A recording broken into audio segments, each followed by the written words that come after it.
Qual é o segredo da congregação cristã no Brasil? Como uma igreja brasileira tem mais de 5 milhões de membros sem cobrar dízimo. Em meio a milhares de igrejas evangélicas que sobrevivem no Brasil, com recursos dos dízimos entregues por seus membros, chega a ser quase impossível imaginar que alguma denominação consiga manter as portas abertas. Um dos argumentos usados pelos líderes religiosos é que a igreja tem diversas despesas e precisam do dízimo para se manter. E quando a igreja não prega o dízimo, como ela sobrevive? Manter as portas abertas sem esse recurso mensal quase obrigatório parece impossível, mas na verdade é algo perfeitamente possível.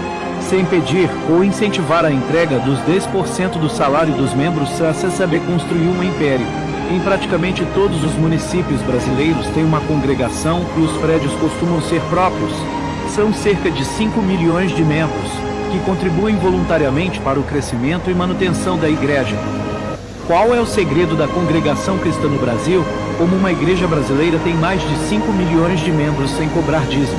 Em meio a milhares de igrejas evangélicas que sobrevivem no Brasil, com recursos dos dízimos entregues por seus membros, chega a ser quase impossível imaginar que alguma denominação consiga manter as portas abertas.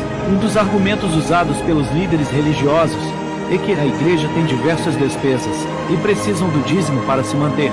E quando a igreja não prega o dízimo, como ela sobrevive?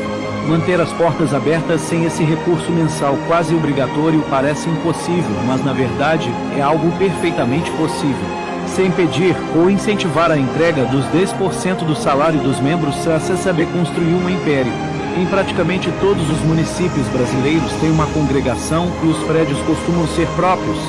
São cerca de 5 milhões de membros, que contribuem voluntariamente para o crescimento e manutenção da igreja. Qual é o segredo da congregação cristã no Brasil? Como uma igreja brasileira tem mais de 5 milhões de membros sem cobrar dízimo. Em meio a milhares de igrejas evangélicas que sobrevivem no Brasil, com recursos dos dízimos entregues por seus membros, chega a ser quase impossível imaginar que alguma denominação consiga manter as portas abertas. Um dos argumentos usados pelos líderes religiosos é que a igreja